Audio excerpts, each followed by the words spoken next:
Araba November kalo kile duru samba filani muga anduru DMS-TV channel muso ni ce oni nyantuma ayo bisimila DMS-TV sanfɛ foli antan no ban kan bagana lamɛnbagaw bɛɛ lajɛlen Mali kɔnɔ ani Mali kɔ kan aw ka dɔn kibaru ni ye o wagati selen san'an da se an ka bi kunnafonibaw ma ni ka olu dɔw tulo kan an bɛ aw hakilina jigin k'aw bɛ se k'an dɛmɛ ni kunnafoniya kan ni n'a carili ani ka hakilinaw di hakilina jɔyɔrɔ la wale kɔfɛ bi kunnafoniba minnu b'an bolo ni ka olu da aw tulo kan dɔw bɛ tali kɛ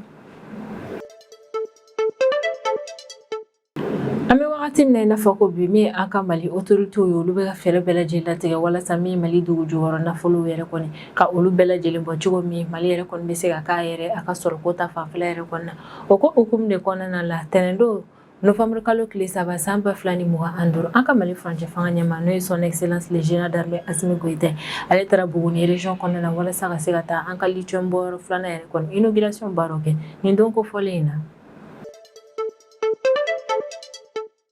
Ame wagati min na i n'a fɔ ko bi min ye an ka OCS ma o ye ni o ye office central des stupéfiants o ni o ye cakɛda an ka Mali jamana kɔnɔna na minnu ka baara bɛnnen don ɲɛnaminimafɛnw donni kɛlɛli ma ni ka bɔ an ka Mali jamana kɔnɔna na an bɛ wagati min na i n'a fɔ ko bi a yiralen don k'a fɔ ko min ye OCS cɛ de olu cɛsirilen don fɛɛrɛ bɛɛ lajɛlen latigɛli la walasa ka dankari ɲɛnaminimafɛnw donni la ni ka bɔ an ka Mali jamana yɛrɛ kɔnɔna na a yirala k'a fɔ ko kalo 2 kuntagala kɔnɔna na OCS maaw yɛrɛ kɔni olu y'u bolo da ɲɛnaminimafɛn min yɛrɛ kɔni ka ho biriki yɛrɛ kɔni biriki 90 yɛrɛ de kɔni wali min yɛrɛ kɔni kɛra sababu ne ka dimi juguba yɛrɛ de kɔni don ɲɛnaminimafɛn donbagaw la an ka Mali jamana kɔnɔna na ko k'a daminɛ octobre kalo tile 26 la ne ka taa bila novembre kalo tile 2 la san 2025 min ye Niger ka fintigilakaw ye olu ye opération baden de kɛ Niger jamana kɔnɔna na opération min yɛrɛ kɔni kɛra sebaba ye bolo ala k'a fɔ ko Niger ka finitigiw ye ni opération ba min yɛrɛ kɔni kɛ ni wagati kuntagala kɔnɔna na ko opération yɛrɛ kɔni kɛra sebaba ye bolo ka da k'a kɛra sababu n'u sera ka Banbaci wale maa tan ani duuru bɔnɛ ani na ale ni ka maa dɔ yɛrɛ kɔni ti labɛnni région kɔnɔna na ni bisika bɛ ka kɛ ni maa kɔfɔlen na k'a fɔ ko min ye Banbaci wale ma ye k'olu ka complice de don Décembre kalo tile 28 nata in na san 2025 min kɔni ye kalata ye o bɛna kɛ Guinée Conakry jamana yɛrɛ kɔnɔna na o ko hukumu kɔnɔna la maa min bɛ furancɛ fanga ɲɛmaa yɛrɛ kɔnɔna Guinée Conakry jamana kɔnɔna ni o ye Général Mamadi Doumbia ye ale ko layidu ta wagati tɛmɛnenw na ko min ye Guinée ka kalata baaraw yɛrɛ kɔni k'a tɛna kɛ candidat ye o si yɛrɛ kɔnɔna nka y'a ye k'a fɔ tɛnɛndon Novembre kalo tile 3 san 2025 wulafɛla nɛgɛ kanɲɛ 16 min ye Général Mamadi Doumbia ale kɔni taara ka candidature yɛrɛ kɔni bila Guinée Conakry Cour suprême ma yɔrɔ la walasa ka se ka kɛ candidat yɛrɛ kɔni Guinée Conakry ka kalata nata in na ni o bɛna kɛ Décembre kalo tile 28 nata in na san 2025 An bɛ wagati min na i n'a fɔ ko bi États-Unis ni Venezuela olu kɔni karimɛ ɲɔgɔn na min yɛrɛ kɔni ye Donald Trump ye ale bɛ ka Venezuela jamana ɲɛmaa ni o ye Nicolas Maduro yɛrɛ kɔni Donald Trump bɛ ka o kɔni accusé ko o kɔni bɛ ka États-Unis ka sugu kɔnɔnaw yɛrɛ kɔni fa cocaïne na ni o ye ɲɛnaminimafɛn yɛrɛ kɔni o ko hukumu yɛrɛ de kɔni kɔnɔna la a yirala k'a fɔ ko nin y'a dɔgɔkun caman yɛrɛ kɔni États-Unis ka fintigilakaw bɛ ka farako dɔrɔn de kɛ ni ka ɲɛsin bateau dɔw yɛrɛ kɔni ma ji sanfɛ u bɛ ka bisikiya bateau minnu na k'a fɔ ko bateau nin yɛrɛ kɔni kɔnɔna na ko ɲɛnaminimafɛnw de bɛ minnu bɛna don États-Unis jamana kɔnɔna na ni kunnafoniba de b'an bolo kɔrɔ bi an bɛna minnu walawala aw ye bidon kibaru kɔnɔna na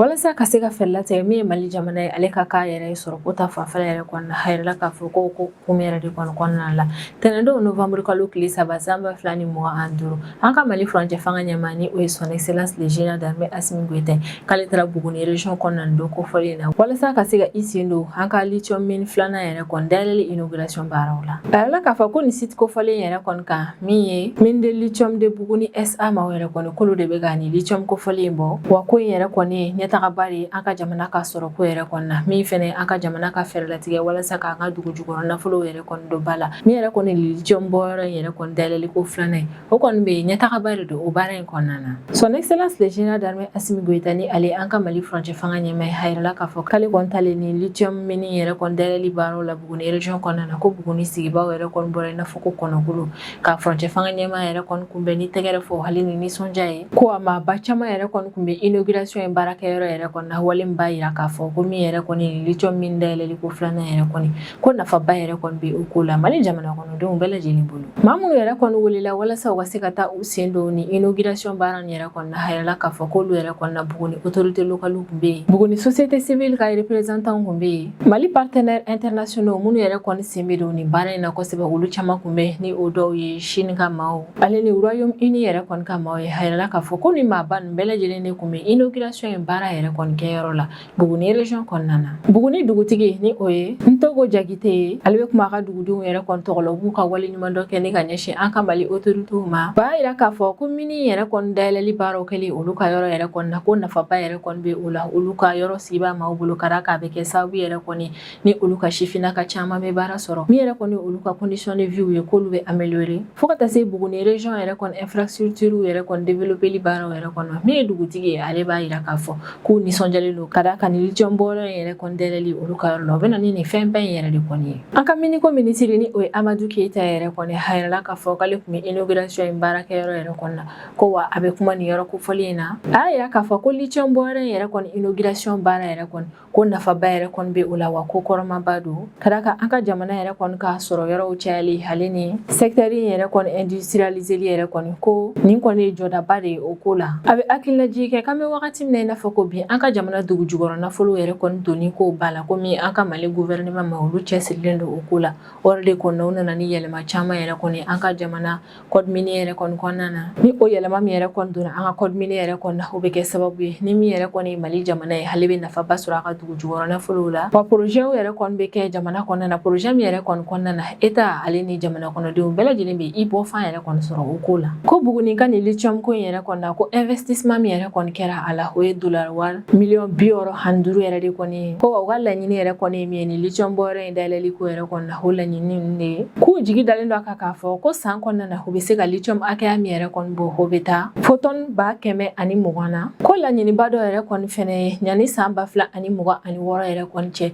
min ye Mali yɛrɛ kɔni ale ka kɛ farafinna jamana yɛrɛ kɔni kɔnɔna na maa min bɛ lithium yɛrɛ kɔni bɔ ka tɛmɛ bɛɛ lajɛlen yɛrɛ kɔni kan min ye Mali yɛrɛ kɔni ko yanni san 2026 yɛrɛ kɔni cɛ ale ka se ka o jɔyɔrɔ fɔlɔ sɔrɔ ko nin yɔrɔ dayɛlɛli yɛrɛ kɔnɔna na baara di ma hakɛya min yɛrɛ kɔni ma o ye maa 500 ye ko ni mini yɛrɛ kɔni ko bɛ ka taga ɲɛ don n'a nataw yɛrɛ kɔni na u ka laɲini yɛrɛ de kɔni ka maa 800 bɔya kɔ ka o bɛɛ lajɛlen yɛrɛ kɔni ta baara la ko ni fɛnba nin yɛrɛ kɔni kɔfɛ min yɛrɛ kɔni ye Buguni lithium bɔyɔrɔ yɛrɛ kɔni ale jɔdaba yɛrɛ kɔni bɛ an ka jamana ka sɔrɔ ko la kosɛbɛ ko yɔrɔ yɛrɛ kɔni dayɛlɛli ni sisan yɛrɛ kɔni cɛ min yɛrɛ kɔni lithium bɔyɔrɔ nin yɛrɛ kɔni o kɛra sababu ye ni ka sefa wari miliyari 24 yɛrɛ de kɔni ladon an ka jamana sɔrɔ ko kun wa bɛɛ lajɛlen jigi dalen don a kan k'a fɔ ko don n'a nataw yɛrɛ kɔni na min ye lithium yɛrɛ kɔni ale bɛna dɔ fara jamana ka sɔrɔ ko kan halisa an bɛ wagati min na i n'a fɔ ko bi Mali jamana kɔnɔden caman yɛrɛ kɔni nisɔndiyalen don ka d'a kan ko san 1 kuntagala yɛrɛ kɔni kɔnɔna na Mali ale sera ka lithium bɔyɔrɔ 2 yɛrɛ kɔni dayɛlɛ région 1 yɛrɛ kɔni kɔnɔna na wali min bɛ kɛ sababu ye ka Mali ka sɔrɔ ko yɛrɛ kɔni yiriwa min yɛrɛ kɔni ye chômage caman yɛrɛ kɔni bɛ bɔ o la an jigi dalen don a kan k'a fɔ ko min yɛrɛ kɔni ye Buguni région ye k'an bɛ wagati min na i n'a fɔ ko bi ko lithium bɔyɔrɔba 2 min dayɛlɛ olu ka région yɛrɛ kɔni kɔnɔna na k'a bɛ kɛ sababu ye région kofɔli yɛrɛ kɔni ɲɛtaga tɔ bɛ sabati ne ka taa fɛ. An bɛ wagati min na i n'a fɔ ko bi an ka Mali office central de stupéfiants ni o OCS yɛrɛ kɔni ni nin ye cakɛda ye an ka jamana kɔnɔna na minnu ka baara bɛnnen don ɲɛnaminimafɛnw donni kɛlɛli ma ni ka bɔ an ka Mali jamana yɛrɛ kɔni kɔnɔna na OCS ka cɛbe min yɛrɛ kɔni bɛ Kayi an bɛ wagati min na i n'a fɔ ko bi olu kɔni y'a yira diɲɛ mɔgɔ la k'a fɔ ko min yɛrɛ kɔni ɲɛnaminimafɛnw donni kɛlɛli ni ka bɔ an ka Mali jamana kɔnɔna na k'u tɛ u baara nin yɛrɛ kɔni dabila fo ni ko in si la tununa kuma min ne ka bɔ an ka jamana kɔnɔna na ye ko dɔgɔkun damadɔni kuntagala kɔnɔna na dɔrɔn min ye Kayi OCS maaw yɛrɛ kɔni k'olu sera ka u bolo da ɲɛnaminimafɛn biriki 90 yɛrɛ de kɔni kan ko octobre kalo tile 27 tɛmɛnen san 2025 Kayi OCS maaw olu sera ka u bolo da ɲɛnaminimafɛn paki 50 yɛrɛ kɔni kan ko ni ɲɛnaminimafɛn yɛrɛ kɔni dɔ kun kɛmɛ ni ka a fili saki dɔ yɛrɛ de kɔni kɔnɔna na k'a bila gare routière dɔ yɛrɛ kɔnɔna na Kayi région kɔnɔna na ko nka min yɛrɛ kɔni an ka lakana tigilamaaw ye hali n'a sɔrɔ ni maa kofɔlen yɛrɛ kɔni kun kɛmɛ ni ka saki yɛrɛ kɔni fili ka kɛ i n'a fɔ fɛn t'a kɔnɔna na ko an ka lakana tigilamɔgɔw yɛrɛ kɔni ka jateminɛ o kɛra sababu ye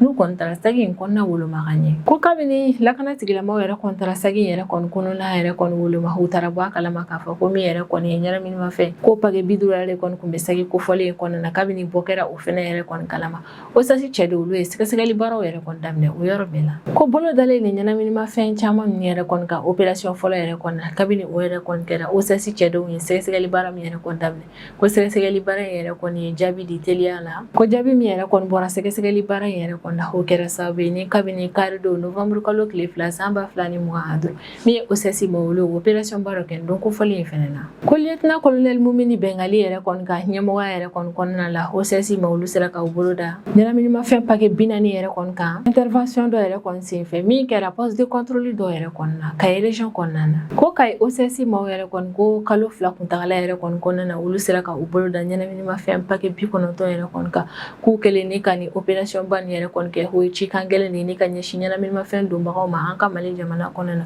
O cikan yɛrɛ kɔni de ye ko ɲɛnaminimafɛn donbagaw an ka Mali jamana kɔnɔna na u k'a dɔn k'a fɔ k'u bɛna fɛɛrɛ fɛn fɛn yɛrɛ kɔni kɛ walasa ka se k'u ka fɛn kuntan ladon an ka jamana kɔnɔna na. Komi OSAS maaw ye olu bɛ fɛɛrɛ bɛɛ lajɛlen latigɛ walasa ka se ka u bali u ka o walejugu ninnu na. OSAS maaw yɛrɛ kɔni sera ka ni bilan dumanba min sɔrɔ ni opération fila nin yɛrɛ kɔni na o bɛ ko dɔ de yira an ka Mali jamana kɔnɔna na o b'a yira k'a fɔ k'an bɛ wagati min na i n'a fɔ ko bi ko OSAS maaw k'u ye système de surveillance min yɛrɛ kɔni bila sen kan k'u ye yɛlɛma min don o kɔnɔna na k'o yɛlɛma bɛ ka nɔbɔ wa a bɛ ka kɛ a kɛcogo ɲuman na. Wale in b'a yira k'a fɔ fɛnɛ ko min yɛrɛ kɔni ka ye OSAS maaw u cɛsirilen don wa u bɛ fɛɛrɛ bɛɛ lajɛlen yɛrɛ kɔni latigɛ maa minnu ka baara yɛrɛ kɔni bɛnnen don ɲɛnaminimafɛnw feereli ma ni région kofɔlen in kɔnɔna na ka dankari o maa ninnu ka walejugu in na. OSAS maaw yɛrɛ kɔni ka kɔrɔfɔ k'u ye ni saisie ba in yɛrɛ kɔni kɛ ka d'a kan wa sɛgɛsɛgɛli baaraw yɛrɛ kɔni cayara wa u ka cakɛdaw y'u bolo di ɲɔgɔn ma kosɛbɛ. Ko saisie in y'a yira k'a fɔ fɛnɛ ko min yɛrɛ kɔni OSAS cɛdenw yɛrɛ kɔni ko terrain sanfɛ k'u cɛsirilen don u ka baara kɛli ko ɲuman na kosɛbɛ. OSAS maaw yɛrɛ kɔni y'a yira k'a fɔ k'an bɛ wagati min na i n'a fɔ ko bi k'alisa sɛgɛsɛgɛli baara yɛrɛ kɔni bɛ sen na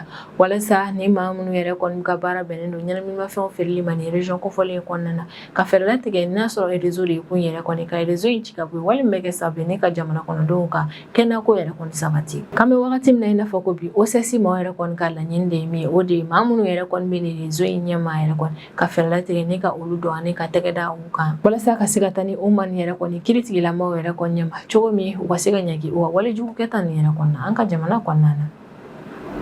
Sisan an bɛ tɛmɛ n'an ka jamana kɔfɛ kibaruyaw ye o kɔnɔna na an bɛ taa Niger jamana kɔnɔna na.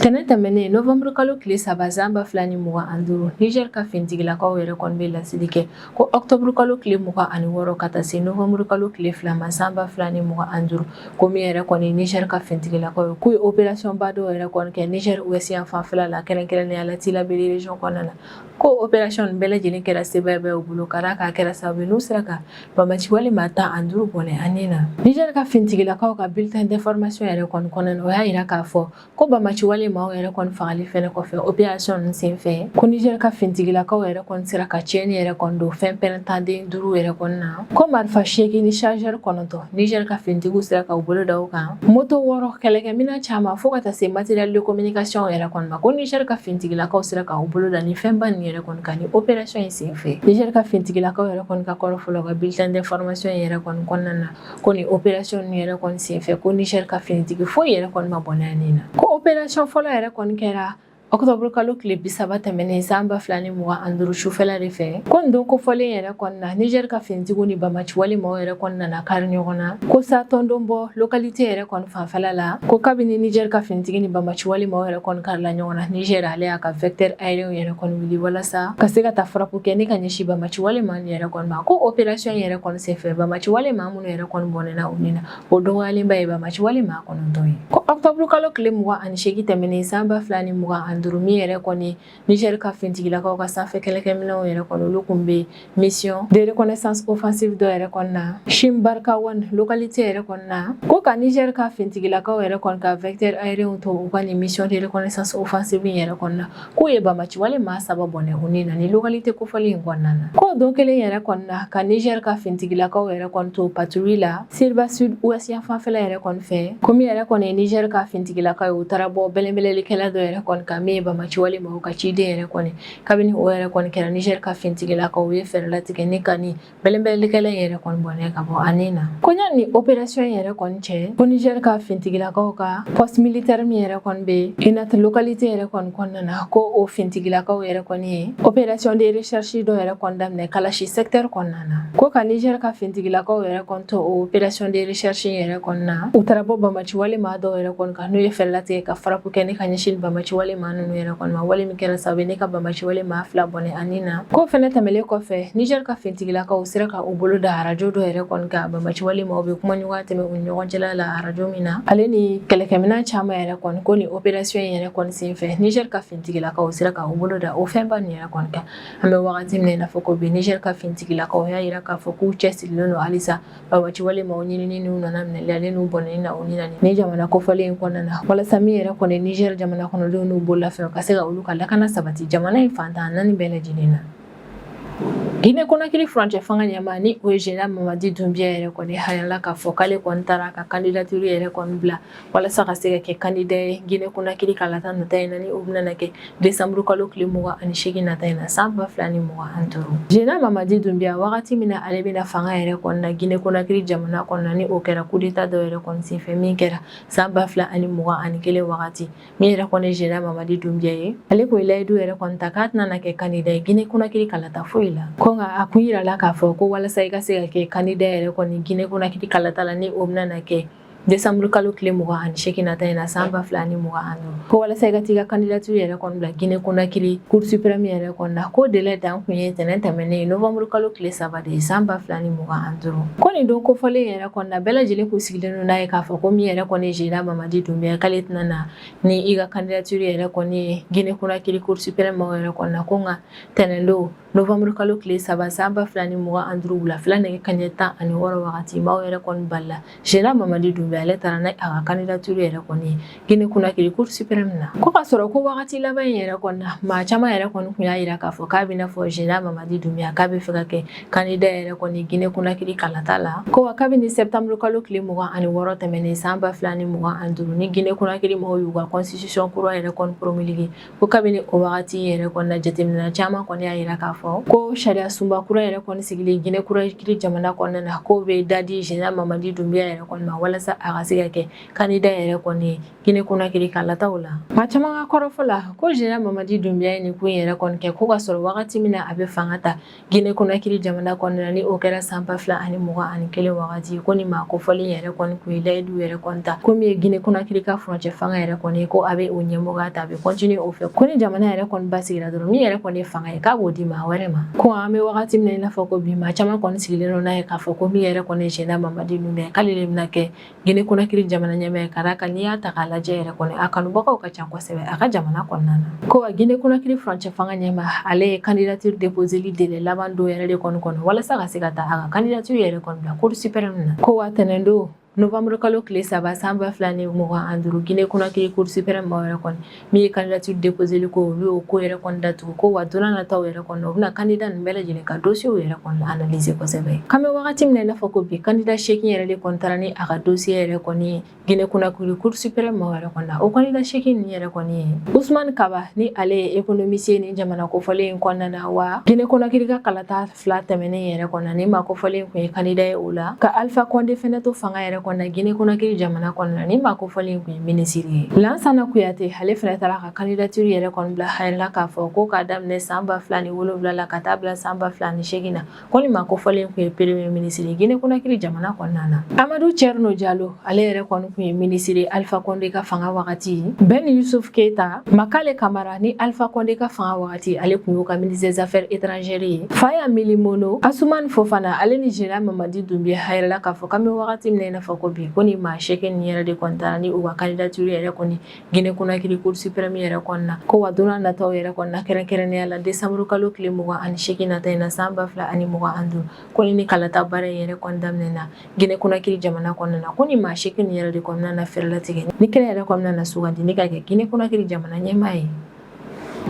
Ni y'a dɔgɔkun caman yɛrɛ kɔni États-Unis ka fintigilakaw olu kɔni bɛ ka farapu kɛ ni ka ɲɛsin bateau dɔw yɛrɛ kɔni ma ji dɔw sanfɛla la farapu minnu bɛ ka kɛ sababu ye ni ka maa dɔw bɔnɛ u ni na États-Unis bɛ ka farapu kɛ ni ka ɲɛsin ni bateau minnu yɛrɛ kɔni ma États-Unis mɔgɔw yɛrɛ kɔni ka kɔrɔfɔ ko bateau ni yɛrɛ kɔni kɔnɔna na min ye ɲɛnaminimafɛnw ko yɛrɛ de kɔni bɛ yen ko maa min bɛ fɛ ka fɛɛrɛ latigɛ ni ka o ɲɛnaminimafɛn yɛrɛ kɔni ladon États-Unis jamana kɔnɔna na États-Unis mɔgɔw yɛrɛ kɔni ka kɔrɔfɔ la ko ɲɛnaminimafɛn donni ko yɛrɛ kɔni na États-Unis jamana kɔnɔna na ko maa min bɛ o ko yɛrɛ kɔni ɲɛma o ye Venezuela jamana ɲɛma de ni o ye Nicolas Maduro ye États-Unis jamana ɲɛma ni o ye Donald Trump yɛrɛ kɔni wagati tɛmɛnenw la ale ye laseli kɛ k'a b'a da diɲɛ mɔgɔ bɛɛ lajɛlen yɛrɛ kɔni kulo kan k'a fɔ ko min yɛrɛ kɔni États-Unis k'ale ni drogue cartel yɛrɛ kɔni bɛ ɲɔgɔn na wa wagati tɛmɛnenw yɛrɛ kɔni na min ye Donald Trump ale ye ordre di a ka fintigilakaw yɛrɛ kɔni ma k'u bɛɛ lajɛlen ka wuli ni ka taa ji sanfɛla yɛrɛ kɔni na walasa maa minnu bɛ fɛɛrɛ latigɛ k'a fɔ k'u bɛ don drogue yɛrɛ kɔni États-Unis jamana kɔnɔna na ka o maa ninnu bɛɛ lajɛlen faga wale min yɛrɛ kɔni bɛ kɛ sababu ye Donald Trump ka kɔrɔfɔ la ni ka États-Unis jamana yɛrɛ kɔni lakana ko a dɔgɔkun laban nin yɛrɛ kɔni na États-Unis tora ni ka ni farapu min kɛ ka ɲɛsin bateau nin yɛrɛ kɔni ma yɛrɛ la k'a fɔ ko farapu nin kɛra sababu ye ni ka maa minnu yɛrɛ kɔni bɔnɛ u ni na u ka ca ni maa 60 yɛrɛ kɔni wa États-Unis mɔgɔw yɛrɛ kɔni ka kɔrɔfɔ la ko ni maa minnu yɛrɛ kɔni bɔnɛna u ni na ko maa ninnu yɛrɛ kɔni jɛkulu dɔw yɛrɛ de kɔni membre minnu ka baara yɛrɛ kɔni bɛnnen don walejugu de kɛli ma États-Unis jamana kɔnɔna na